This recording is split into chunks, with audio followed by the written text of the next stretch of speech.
Buenas tardes, nosotros somos el equipo 1 con el tema de la ley de Proust. Nuestros integrantes son Victoria Alcalá, Cintia Valderas, Naomi Maldonado, Gustavo Ochoa y Abraham Rascón. Bueno, vamos a empezar con este tema. Bueno, primero vamos a decir qué es lo que dice esta ley. Que esta ley nos dice que cuando se combinan dos o más elementos para dar un determinado compuesto, siempre lo hacen en una relación de masas constantes.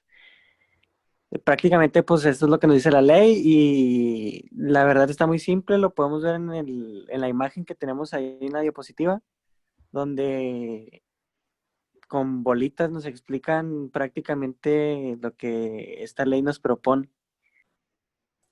Vamos a continuar con una explicación, una definición de la ley de Proust. Proust, como recordamos, fue un farmacéutico científico de Francia, un francés. Este enunció la ley de Proust, que básicamente dice que es una de las leyes fundamentales de la química, enunciada en 1801 para dar respuesta a la forma en la que se combinan dos o más elementos. Una frase muy típica de esta dice que esta ley implica que siempre se van a poder asignar subíndices fijos a cada compuesto, no importa la cantidad de ellos. Hay materiales que no siguen esta ley. Estos se denominan compuestos no estequiométricos o bertólidos.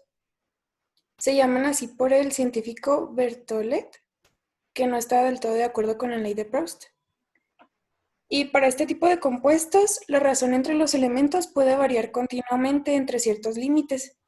Las aleaciones o los coloides, que no son propiamente compuestos sino mezclas, debido a que suelen considerarse por lo general como mezclas, dado que no se producen reacciones químicas entre los elementos juntados.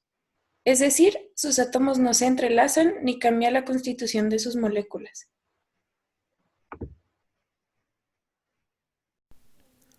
¿Cómo se aplica la ley de Proust? La ley de Proust podemos usarla en diversas aplicaciones para diversas ingenierías, tales como ingeniería química o industrial, dependiendo de los materiales que se manejen en tal ingeniería. En una de ellas podemos verla como la composición centesimal, que es para cuantificar la masa que ocupa un elemento en un compuesto. Se mide en porcentaje de masa y se puede calcular dividiendo la masa del elemento entre la masa del compuesto multiplicándola por 100. Podemos ver qué es, qué hace y cómo se obtiene en los apartados señalados. También podemos apreciar unos ejemplos en la parte de abajo y nuestra compañera nos explicará otro a continuación. Y para explicar de una manera más técnica lo que se mencionó anteriormente, tenemos aquí un pequeño problema. Bueno, la ley nos dice que cuando dos elementos se combinan para dar lugar a un compuesto determinado, en este caso tenemos lo que sería CO, que nos daría monóxido de carbono. Bueno, cuando estos dos compuestos se combinan, lo hacen en una reacción de masa que va a ser constante. Hay que tener en cuenta eso. La relación de masa siempre va a ser constante, es lo que nos dice esta ley. Entonces, al momento de dividir los gramos entre carbono y los gramos entre oxígeno, pues siempre nos va a dar una constante. En este caso, el problema nos dice que tenemos 12 gramos de carbono reaccionando con 16 gramos de oxígeno, perdón. Al momento de realizar esta división, la cifra que nos da es 0.75 gramos.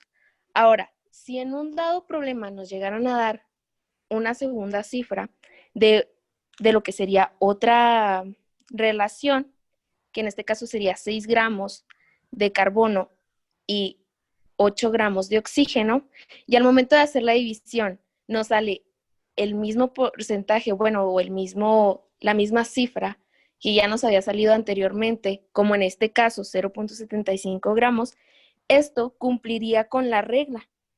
La relación entre los gramos de carbono y oxígeno en ambas relaciones debe de ser siempre la misma.